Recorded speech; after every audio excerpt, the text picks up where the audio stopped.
God is changing your story. Happy Friday. Welcome back to Faith Fridays.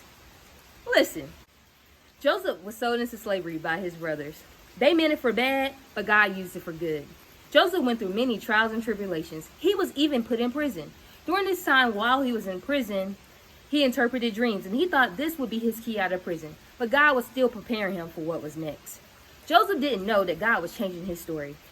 He had to stay in jail a couple more years after he interpreted the dreams of the prisoners.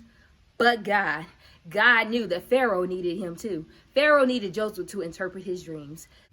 Joseph went from being in prison to the governor of Egypt. His brothers went from selling him into slavery to needing him in the end. God rewrote that story.